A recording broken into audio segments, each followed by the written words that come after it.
बिस्मिल्लाहिर्रहमानिर्रहीम। बोलते कालम के साथ मैं आमिर जहान। और तुर्की ने अपना इंटरकॉन्टिनेंटल बैलिस्टिक मिसाइल बना लिया है। जी हाँ, तुर्की ने कल इसकी बाकायदा इस मिसाइल की नुमाइश कर दी है। यल्दरम खान इसका नाम रखा है। और यल्दरम खान जो है तुर्की के सल्तनत उस्मानिया के एक बादशाह है, जिन्होंने मंगोलों के ख़िलाफ़ जो है बहुत कारनामे सर अंजाम दिए थे। तुर्की को बचाने के लिए, तुर्क सल्तनत को बचाने के लिए उन्हीं के नाम पर इस इंटरकॉन्टिनेंटल बैलिस्टिक मिसाइल का नाम रखा गया है। बड़ा ह्यूज किस्म का मिसाइल है और इसमें नई टेक्नोलॉजी के साथ फ्यूलिंग की गई है। ये आवाज़ से 25 गुना रफ्तार के साथ सफ़र कर सकता है। फ़िलहाल इसकी रेंज जो है 6000 किलोमीटर है। तो आप अंदाज़ा करिए कि ये किस हद तक जो है कारगर होगा। आने वाले वक्त में इसकी रेंज को बढ़ाया भी जाएगा, लेकिन जैसे ही इसको 10,000 से ऊपर ले जाया जाएगा तो फिर उस पर पाबंदियाँ जो हैं आना शुरू हो जाएंगी। ये मैंने जब जिस तरह से बताया कि इसके लिए उन्होंने नया फ्यूल जो है वो भी इंट्रोड्यूस कराया है। ये माया नाइट्रोजन टेट्रा ऑक्साइड है जी, N2O4 इसका वो केमिकल नंबर है, जिसके तहत ये इंजनों में चलाया जाएगा। और ये तुर्किया के ने एक बड़ी जो है कामयाबी हासिल कर ली है, जिसको पूरी दुनिया में इस वक्त सराहा जा रहा है। नुमाइश ये थी साहा 2026, जिसमें इस मिसाइल की नुमाइश की गई है। दुनिया भर में 10,000 से ऊपर की रेंज के मिसाइल बनाने पर पाबंदी है, मां सिवाय चंद ममालिक है जिनमें अमेरिका, रूस, चीन शामिल हैं, जो इसकी खिलाफ वर्जी करते हैं उनके खिलाफ सेंक्शंस लगाई जाती हैं। जैसे शुमाली कोरिया के ऊपर सेंक्शंस लगाई गई हैं, क्योंकि उसने भी 12,000 किलोमीटर की रेंज के इंटरकॉन्टिनेंटल बैलिस्टिक मिसाइल्स बना रखे हैं। यहाँ तुर्की को इजाज़त इसलिए मिली कि यह नेटो का रुकन है, इसलिए वो अपनी दिफाई टेक्नोलॉजी के अंदर जहाँ नए ड्रोन्स, नए जहाज़ जैसे कान है, उसका 5th जनरेशन का जहाज़ है जिस पर वो पाकिस्तान के साथ मिलकर काम कर रहा है, वो है। और उसके बाद अब ये यल्दरम खान है। यल्दरम खान जो है ये तबाही मचाने के लिए तुर्की ने तैयार कर लिया है। तुर्की की दिफाई सनत के लिए ये एक अहम संगे मील है। इंटरकॉन्टिनेंटल बैलिस्टिक मिसाइल जो हैं ये किसी भी फ़ौज की ताकत का एक बड़ा ज़रिया होता है। और मैंने आपको बताया कि दुनिया में बहुत कम ममालिक हैं जो इस तरह की टेक्नोलॉजी रखते हैं। ईरान पर भी इसी तरह की टेक्नोलॉजी रखने का जो है इल्ज़ाम लगाया जाता है। उसका खमशेर 4 जो है वो 4000 किलोमीटर की रेंज का बैलिस्टिक मिसाइल है। इसको किसी हद तक या कम सतह पर कुछ इंटरकॉन्टिनेंटल कहा जा सकता है, लेकिन 6000 किलोमीटर के इंटरकॉन्टिनेंटल बैलिस्टिक मिसाइल को सही मायनों में जो है ये कहा जा सकता है कि ये बैनुल बर आज़मी बैलिस्टिक मिसाइल है।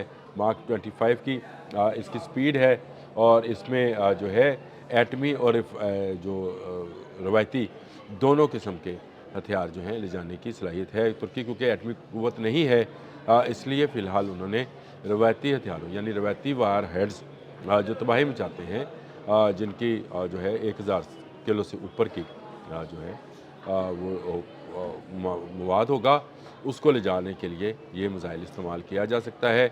एक बड़ी मुस्लिम दुनिया के मुस्लिम दुनिया के एक मुल्क ने एक बड़ी कामयाबी हासिल की है।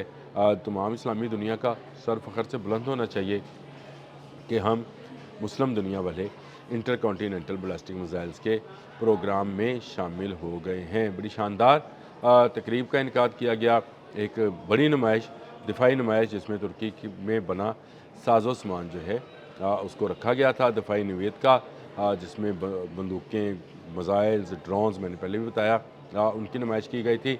इसके साथ साथ यल्दरम खान की नुमाइश भी कर दी गई। देखने में भी काफ़ी खूबसूरत है, चलने में ज़्यादा ख़तरनाक होगा। ये इसी तरह से पड़े हुए अच्छे लगते हैं, लेकिन ये एक अच्छी डेवलपमेंट है कि तुर्की ने इंटरकॉन्टिनेंटल बैलिस्टिक मिसाइल्स प्रोग्राम में कदम रख दिया है। अगर 6000 की रेंज जो है पूरी कर ली है तो फिर आपको ज़रा ईंधन बढ़ाकर इसको 8 और 10 और 12 करने की ज़रूरत होती है। मेरा ख़्याल है कि बहुत जल्द जब इसका तजर्बा किया जाएगा इस इंटरकॉन्टिनेंटल बैलिस्टिक मिसाइल का, तो इसकी रेंज को भी बढ़ाने की बात सामने आएगी। तुर्की वालों के लिए तो ये अच्छी खबर है ही, मैं ये समझता हूँ कि पूरी इस्लामी दुनिया के लिए और ख़ासकर उन ममालिक के लिए जो इसराइल के हाथों तंग हैं कि अब तुर्की की रेंज में इसराइल मौजूद है। पहले ही ईरान के बैलिस्टिक मिसाइल्स ने इसराइल के अंदर तबाही मचाई थी। अब इसराइल के ख़िलाफ़ तुर्की का ये यल्दरम खान जो है, जिसने उस वक्त के मंगोलों को शिकस्त दी थी, अब भी आज के मंगोलों को या आज के चंगेज़ियों को जो कि यहूदी हैं, उनको शिकस्त देने के लिए बनाया गया है। एक अच्छी डेवलपमेंट थी। मैंने कहा इस पर भी बात करनी चाहिए कि ये एक ऐसा मिसाइल सिस्टम जो है बना लिया गया है मुस्लिम दुनिया के अंदर, जिसमें आने वाले दिनों में दूसरी मुस्लिम अक़वाम भी मेरा ख़्याल है कि इस तरफ आएंगी। जो मिसाइल टेक्नोलॉजी पहले से रखते हैं उनके लिए रेंज फिर मसला नहीं रहता है। रेंज बढ़ाने का जो है वो तरीक़ाकार आता है। तुर्की ने यके बाद दीगरे बहुत सारे मिसाइल्स जो हैं उनको टेस्ट किया था और अब यल्दरम खान जो है उसने नुमाइश के ज़रिए दुनिया के सामने पेश कर दिया है।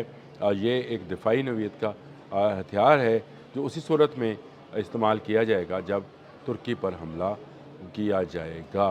और ये तुर्क जानते हैं कि जितना दिफा मजबूत होगा उतना ही उनके मुल्क को जो है तरक्की और अमन हासिल होगा।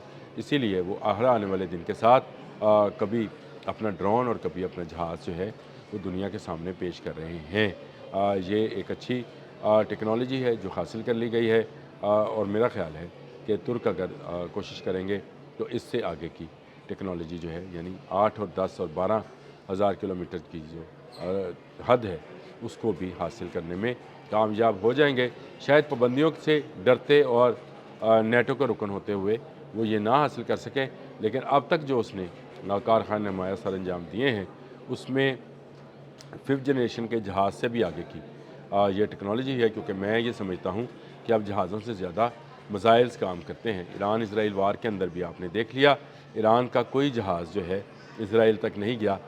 ईरान के मिसाइल जो कि बैलिस्टिक मिसाइल से वो इसराइल तक गए और उसके जो क्लस्टर बॉम्बिंग थी उसने वहाँ के शहरियों को जो है तबाही मचाई, उस शहरों को तबाही मचाई और उनके शहरियों को छुपने पर मजबूर किया। तो इसका मतलब ये हुआ कि आने वाली जंगें जो हैं वो मिसाइल्स पर लड़ी जाएंगी। कल मैंने फ़तह का जिक्र किया था कि पाकिस्तान ने भी फ़तह मिसाइल का 5 तारीख को जो है तजर्बा किया था और 5 मई को ही यल्दरम खान जो है इसे नुमाइश के लिए पेश किया गया। साथ में वीडियोज़ और तस्वीरें जो हैं वो हम लगाते चले जा रहे हैं ताकि आप जहन में रखें कि ये कोई आम बैलिस्टिक मिसाइल नहीं है, ये मुस्लिम दुनिया का अपना बैलिस्टिक मिसाइल है। इसकी टेक्नोलॉजी किसी अमेरिकन, किसी रशियन, किसी शुमाली कोरिया, चाइना से हासिल नहीं की गई है। ये टेक्नोलॉजी भी तुर्किया की अपनी है और तैयब अर्दवान ने जो अपनी दिफाई सनत को फ़रोग़ दिया है ये उसका एक शाहकार है। आने वाले दिनों में जंगें जो होंगी उसमें तुर्की बड़ा अहम है। मैं आपको बताना नहीं चाहता लेकिन तुर्की जो है वो पहली डिफेंडिंग लाइन है हमारी। जब नसारा का लश्कर आएगा तो पहली दिफाई लाइन जो है वो तुर्की होगा, जहन में रखिएगा। बाकी बातें होती रहेंगी लेकिन ये मिसाइल वाकई में बड़ा ज़बरदस्त है। अब तक के लिए इतना ही। अल्लाह हाफ़िज़।